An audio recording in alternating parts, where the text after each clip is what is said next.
Welcome to WestBIC's Enterprising Podcast, and today we're discussing Data2Sustain, a European digital innovation hub aiming to transform business through data-driven sustainability.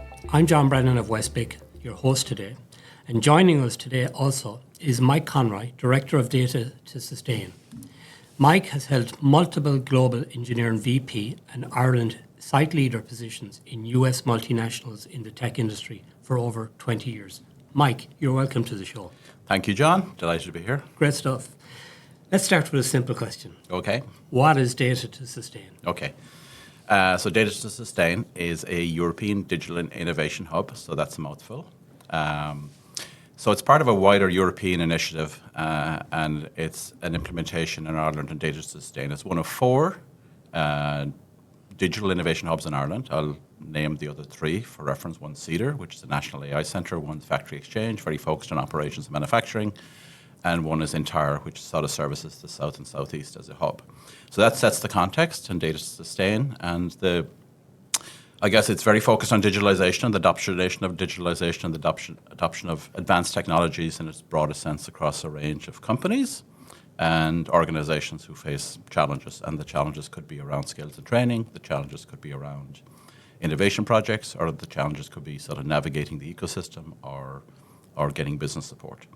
It was part of a competitive process, and Data2Sustain emerged from that and is led by the Atlantic Technology University, which for people who don't know has now 9 campuses across the West and Northwest, covering a whole range of disciplines, technologies and research centres. It's also uniquely partnered with the University of Galway, which also hosts many research centres and innovation gateways, and which is often locked up and difficult to access, particularly for small companies. And then, possibly uniquely from the perspective of Data2Sustain as a European Digital Innovation Hub, it's very tightly partnered with the agencies and the business organisations that support businesses in the region to kind of provide a kind of a joined-up delivery. And that includes WestBIC yourself, who is on the steering committee and a massive partner. It also includes Údarás na Gaeltachta, the Leo Network, led by John McGee, as sort of lead for the Leo Network nationally. It also includes the Western Development Association, Western Development Commission, and an organisation that's very active in Europe called ERNACT. So that's complex in terms of many different partners, and one of the objectives as a programme of Data2Sustain is to sort of navigate that and make it simpler for companies. And we'll talk more about the services that companies can do. And that's exactly where I want to go next is, and let's for simplicity call Data2Sustain D2S. All right? I'm good with that, yeah. Less of a mouthful. Yes. But give us an overview of what services are available through D2S. Okay. So at a D2S, there's an overall structure that's advised from European perspective and national perspective. And there, as you probably alluded to, there's many different innovation and support mechanisms within the ecosystem of around skills and around technology adoption. Okay, so there's really 4 pillars, and the 4 pillars are these. First one is really called Test Before Invest, which is like traditional innovation projects. It's bringing companies on a journey either in terms of their service or product roadmap. We call it Test Before Invest, which is, I guess, it's in the name. You're either testing the market or you're testing a technology or you're sort of developing your service or product. The second one is focused around upskilling skills and training. Now, there's many mechanisms out there to do that today. So the focus is more on working really closely with companies and really understanding them and trying to intersect and augment perhaps a journey they're already on. Again, with a digital technology team. That's the second one. The third one, and this is where there's a lot of flexibility of the program, is to bring together ecosystems and stakeholders. And sometimes for a small or mid-sized company who's on a scaling journey, being able to orchestrate that and bring together public, private, and innovation partners can be important. And then the fourth one, which WestBIC are very active and leading on, is around the business investments and support, such that the journey that a client is on is complemented and sort of interlocked with their business needs, right? So we don't go on a sort of a technology-only journey without having really complementary looking at. So those are the 4 pillars. Yes. And within those 4 pillars are services. And the services can be specific to, for example, advancing understanding and perhaps adopting some aspects of artificial intelligence in their journey. It could be about providing support in monitoring and data analysis, for example, for a sports tech company. It could be around adopting or changing an architecture for an early stage software company. So there's many services that we largely try to put under those pillars and see if they're complementary to everything else that's in the ecosystem and join it up so we can have a kind of a one-stop shop conversation with a company. Yeah. And I think what's interesting about D2S as well is that it's not just providing support to SMEs and private companies, but it also includes the provision of support to public bodies. Can you elaborate on that, perhaps? Yeah, it kind of goes back to obviously there's programs ranging from innovation vouchers to innovation partnerships to various other European projects that exist today. But often they're quite targeted at companies. Obviously, very important. Targeted companies that perhaps have export potential or perhaps have a particular sectoral focus. Or different agencies, like, for example, if you're in tourism or in healthcare, they're sort of covered by different, let's say, non-enterprise agencies typically. But often for companies, it's the engagement between the sort of private and public or a not-for-profit organization. Take an example if I'm a sports tech company and I'm interested in adopting artificial intelligence as part of my solution, right? I probably want to be working quite closely with sports teams, with perhaps Sports Ireland, with perhaps some other international links that might be accessible through this European digital innovation network I talked about. So while you can go and help the company with a specific, help me introduce artificial intelligence or help me architect this part of my product or help me access a skill, perhaps for the company that's important, but if I put that in the context of being able to pilot it with a public organization or interact with a non-for-profit organization like a sports team. So going back to the eligibility criteria, as you pointed out, the eligibility is not just applicable to the company, it's also applicable to the sports team or to the public body. And so as a result, we've been able to construct projects that I think are beneficial ultimately to the company in whatever sector they are by being able to engage and support public bodies or not-for-profits. And so that's the complementary piece, right? Yeah. Of the total fund, we would expect to spend maybe 30% in sort of, let's call it, non-commercial, not-for-profit or public sector, and maybe 70% with traditional companies of any scale, up to 3,000 employees.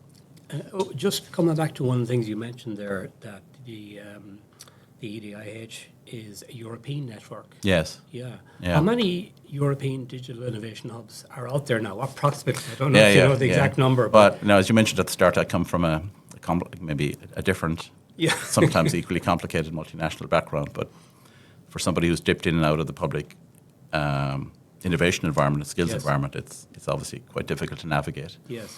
And one of the, I think, the opportunities for Ireland is there's so many international programs and consortium across both our partners and elsewhere.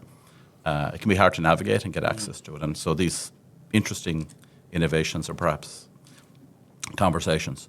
So to your question, I mean, the European Digital Innovation Hubs, I'll use the word EDI. Yes. Again, just to introduce another acronym. I believe there's about 220, right? Wow. But they range from 4 in Ireland to, let's say 6 in Sweden to maybe 25 in Italy or France. And they have often a kind of a national focus. Like if you take CEDAR in Ireland, it has a broad mandate to advise and support companies. And then Data2Sustain is kind of complementary with a kind of a regional focus, but also let's work with CEDAR to make sure that's complementary. And that's generally the model across Europe, right?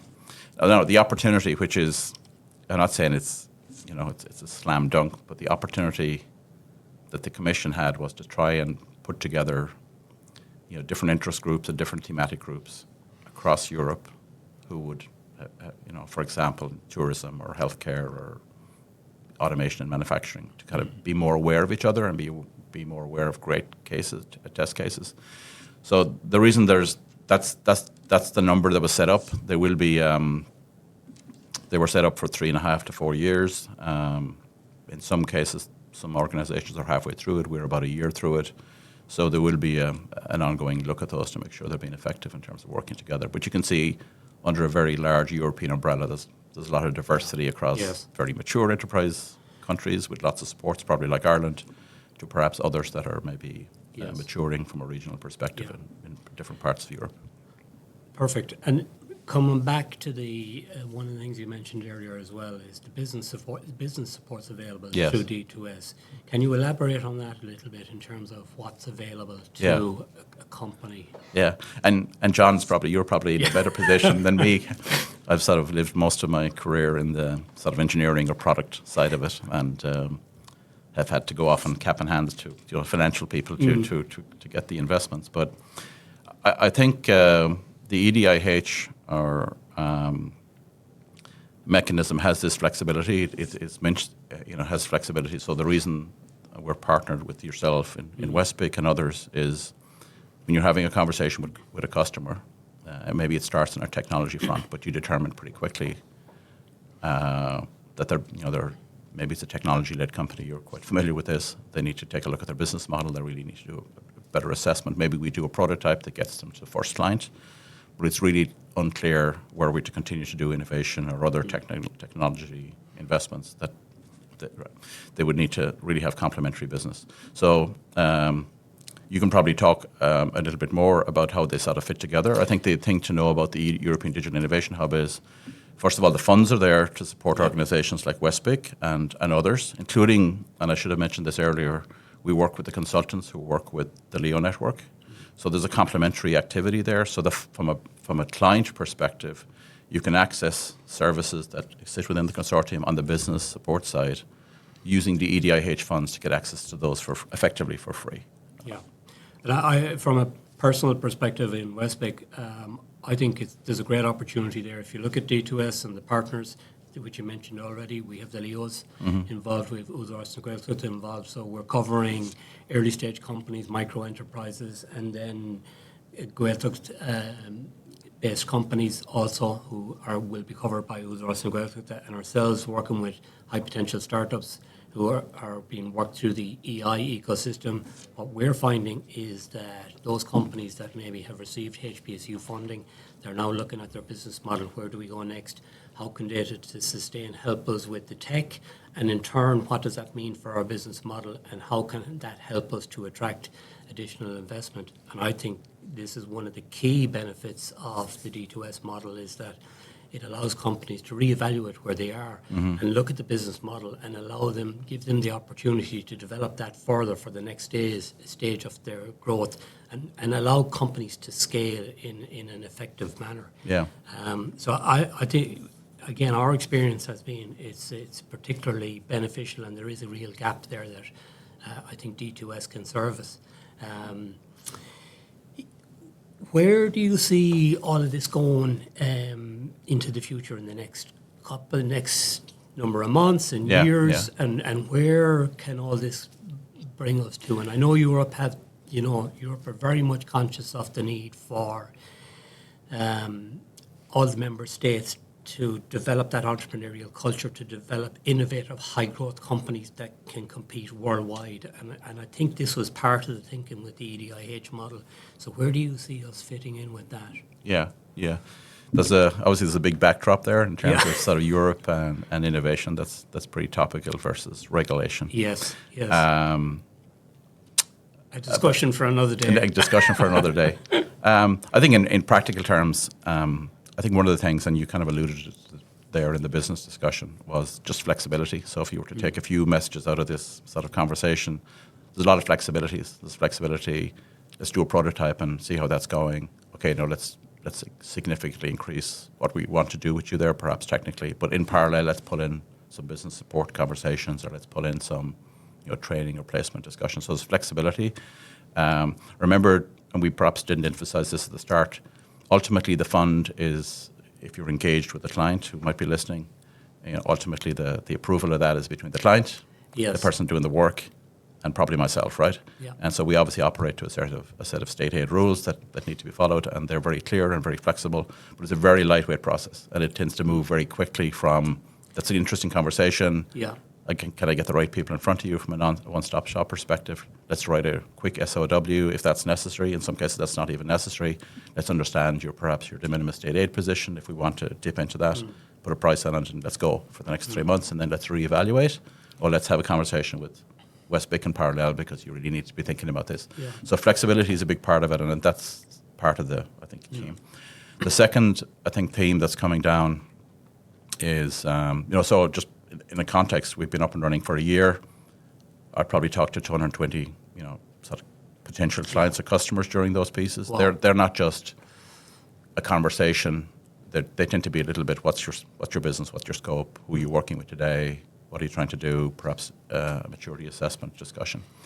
And we have funded about 90, well over 90, probably 100 now, services or projects of ranging from 5K to 100K with companies, with about 80 companies during that period. So that's a lot of companies, a lot of activity. I think what we're hearing from government and from the agencies is, to continue to go broad and be more specific from a sector specific. Okay. So to bring together, let's say, technical skills with sectoral domain skills. And that's one of the opportunities within the consortium is if I'm, a marine scientist plus, sitting in Galway. Yes. But I need access to an artificial intelligence, computer vision person sitting in Dublin, in Cedar. Yes. And I need to have a business discussion that's complementary to that. Then I can orchestrate that pretty quickly. There's no applications to other organizations to get that. We can just orchestrate it and make it happen, and then understand what that's going to cost, put that against the company, and do a de minimis charge against that. It's really maximizing the resources and expertise across the wider EDIH network in Ireland. Well, I think that's one of the untapped, one of the big challenges, with quite a lot of business agencies, a lot of supports, a lot of research centres, different funding mechanisms, different timeframes, different program lengths, orchestrating skills and capability into a one-stop discussion, and then combining them, particularly in the age of whether even the most traditional sector, digital design, data analysis, automation, robotics is applicable. I had a discussion yesterday. I'm going into discussion after this with Tourism Ireland, and it's all about AR, VR, data analysis, experience centres, and so the clashing of very traditional sectors and technology.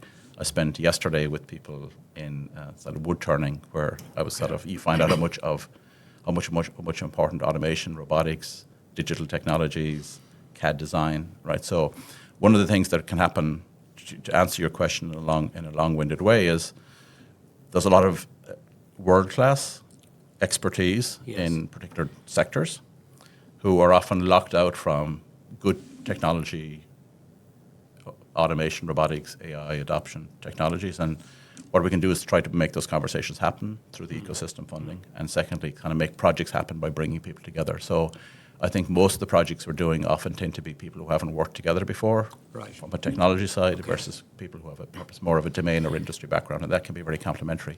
So that's kind of a long-winded discussion, but that's the opportunity. Could you give us an example of the success story from D2S?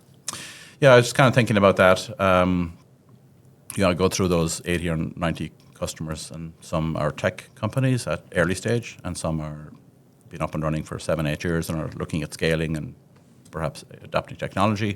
Others are in more traditional sectors, perhaps the food sector, the agri sector, the retail, energy, right? So they're a combination of things. Yeah.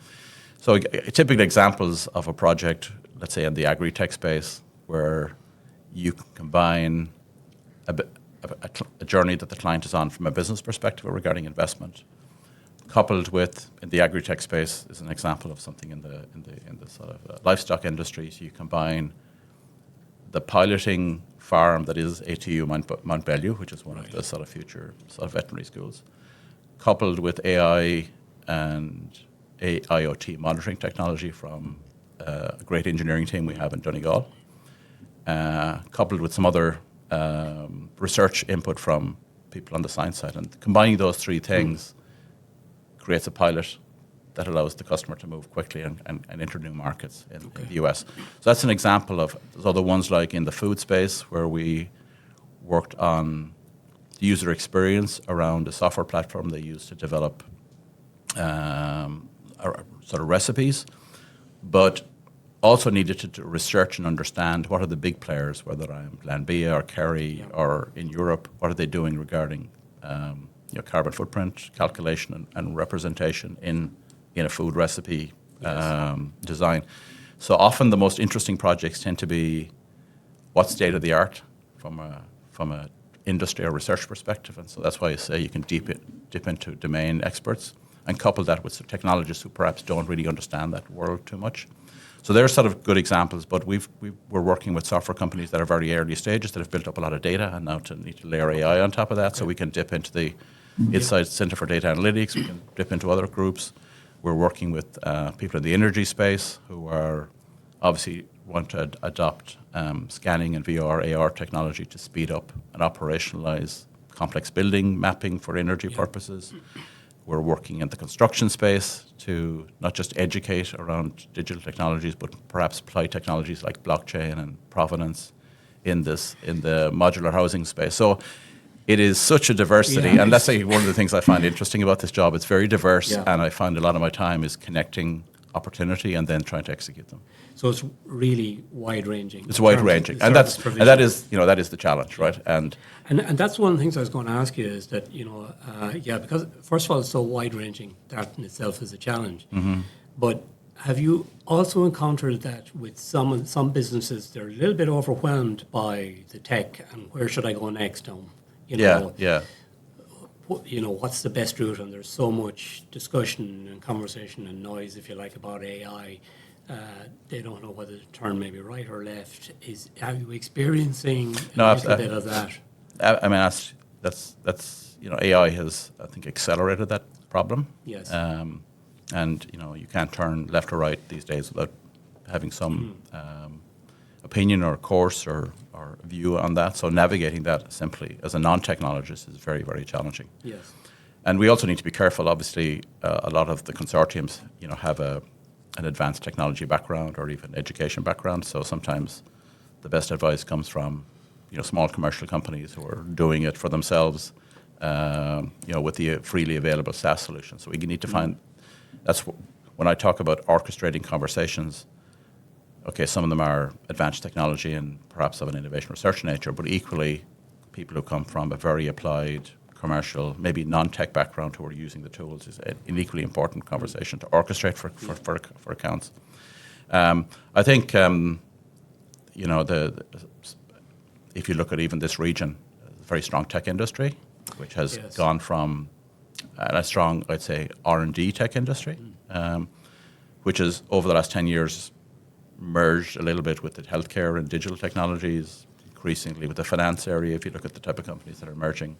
And so what we need to do is accelerate when you look at the more traditional industries, whether I'm in energy or I'm in agri or whether I'm in marine or I'm in construction, how do you orchestrate and accelerate those discussions between, let's say, innovators or thought leaders in a particular market, but they're non-technologists, right?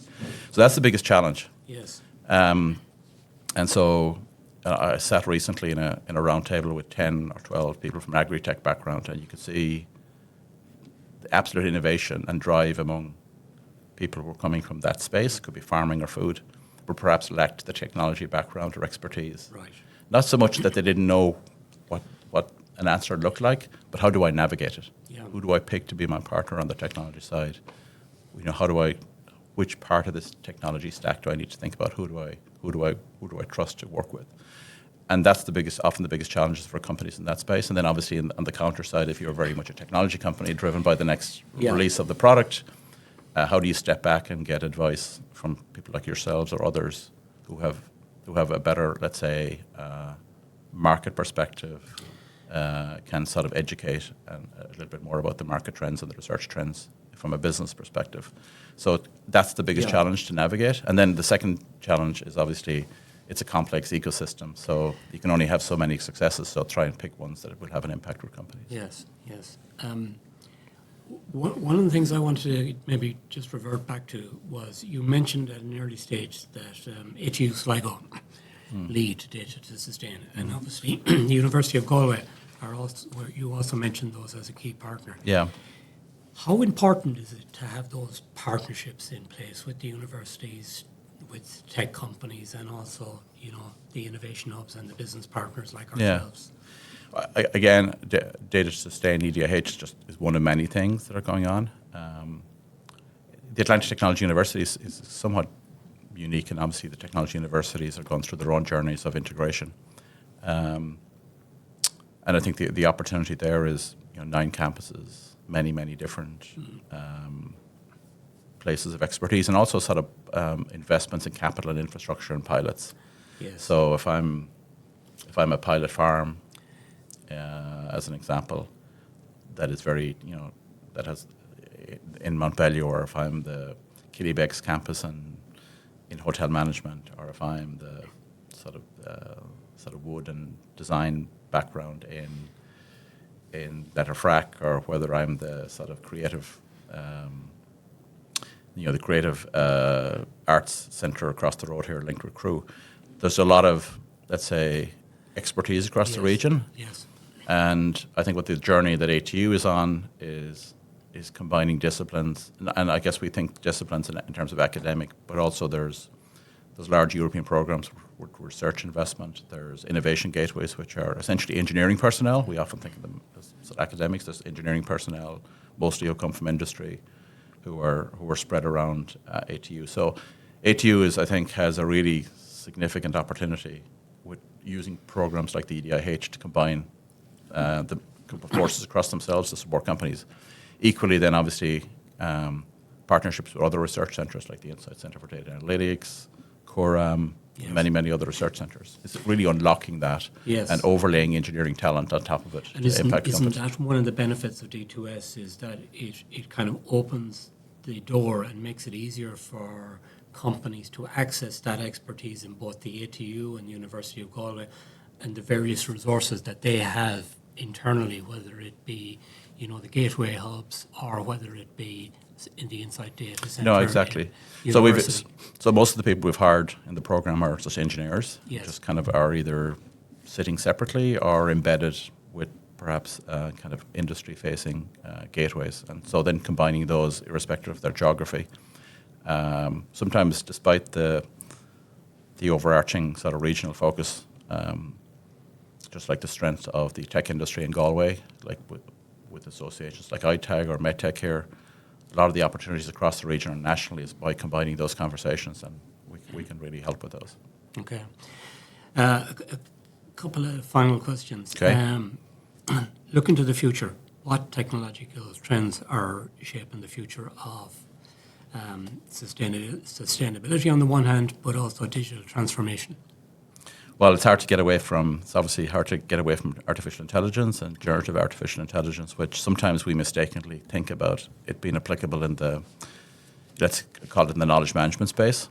But you can see the disruption that's happening in creatives, the creative industry, marketing, and many other aspects, many other disciplines that affect all companies. So whether I'm a very traditional company or whether I'm in tourism or whatever, it's highly disruptive. And the challenge is navigating that and picking the off-the-shelf technologies that can be impactful, right? Yes. So that's big. Obviously, there's a lot of technologies that we often associated with very specific areas, like, for example, computer vision technologies, which has traditionally been highly specialized. But if you look at the speed at which the automotive industry has driven those type of technologies, and then look at their adoption into more traditional engineering sectors, whether it's in computer vision and quality or whether it's in semi-autonomous vehicles or whatever. So there's a whole range of robotics automation technologies being enabled by a combination of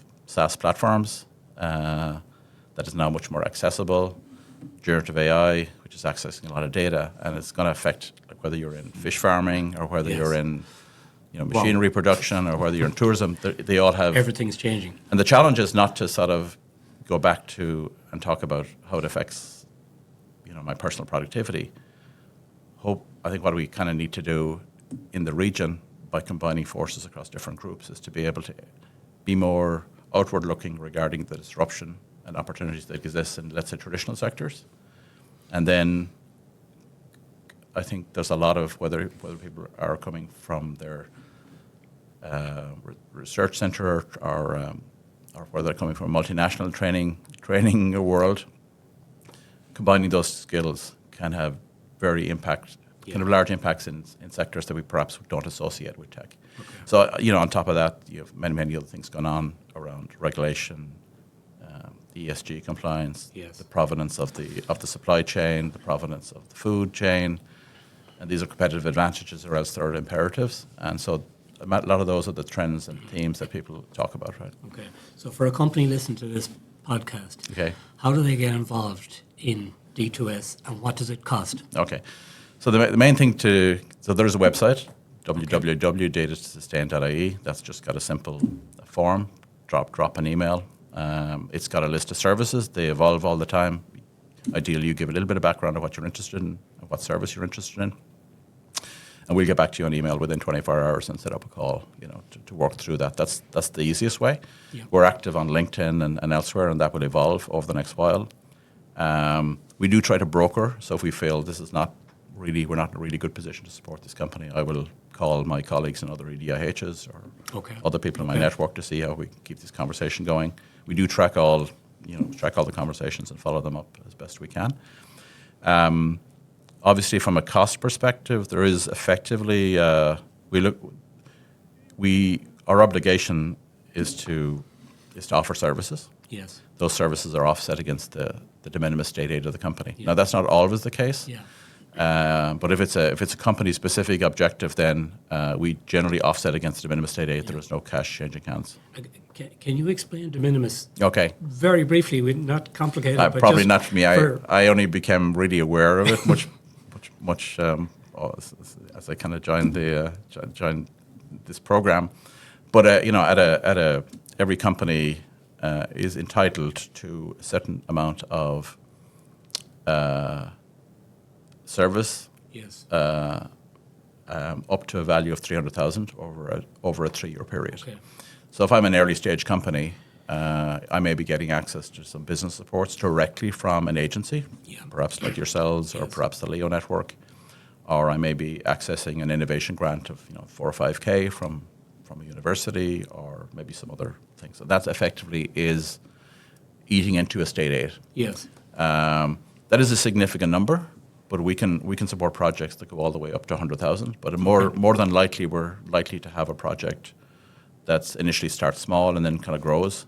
And the objective then is to work with people like you and others to find different funding sources for that company. Okay. But a company does need to be aware and sort of have some idea as to how it wants to,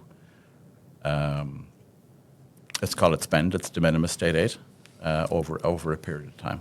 And we find it super flexible, and particularly for an early stage company, but we always try to keep it visible with perhaps the development agencies to make sure it's complementary and they understand what that would look like over a 2 or 3 year period. Okay, great. Mike, just to finish up, we have a tradition on this podcast of finishing up with some quick fire questions. Nothing too difficult. Okay. Are you ready for this? Yeah, I'm good. We give it a go? Yes, absolutely. Go for it. All Yeah. right. So, tea or coffee? Coffee. Work from home or office? That's been a journey. I was for most people. I definitely hybrid now. I like Okay. I like the face-to-face, but I was very much a traditionalist in my multinational world. Right.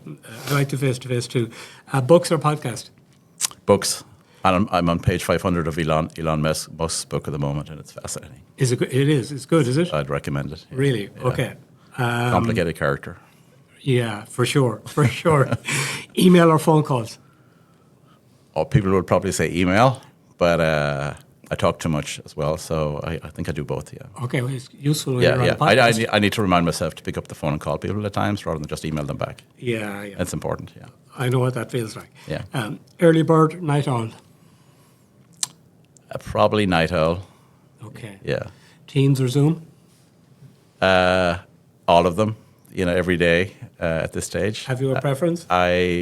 You become so accustomed to Yeah. Teams, right? It may not be the best at points in time, but you're part of the system. Yeah. That's Microsoft's aim. More or less than 8 hours sleep per night? That's a good question. I have tried to get to 8 hours. Okay. Yeah. Good. Yeah. A good goal. Yeah. LinkedIn or X? Never. LinkedIn, definitely much more of a scroller and perhaps a bit more active. X, I'm a bit of a monitor. I don't really do a lot of that, and I watch everybody threatening to leave, but all coming back for the conversation. Apple or Windows? Both. Okay, excellent. Listen, Mike, thanks very much for participating in our podcast today and also in our quickfire questions. I think the information on Data to Sustain is very beneficial for companies of all sizes, whether they're early stage companies working with the LEOs, whether they're HPSU type companies working indeed with ourselves in WestBIC, or whether they're scaling companies. And indeed, as you mentioned, the D2S services are also available to public type companies. So I think it's really helpful to get an overview of what D2S is about, the European dimension, and the range of services provided. So thank you very much again for joining us. No, absolutely, thanks. Yeah, get in touch. We're looking at doing a lot of events this year as well, and we'll be informed by the people we work with. So it's a really simple, straightforward process. So get in touch. Great. Thank you, Mike. Thank you. To our listeners, thanks for joining us on the WestBIC Enterprising Podcast. If you want to listen back to older podcasts and stay up to date with new ones, you can find us on iTunes, Spotify, or wherever you get your podcasts. If you enjoyed this episode, please subscribe to be notified about future podcasts, and please feel free to get in touch and let us know if you found this episode beneficial or have any questions. You can find us on LinkedIn, X, Facebook, and Instagram, or visit our website, westbic.ie. A final thank you to the team at Platform 94 for the use of the PwC Media Suite, where we recorded today's podcast.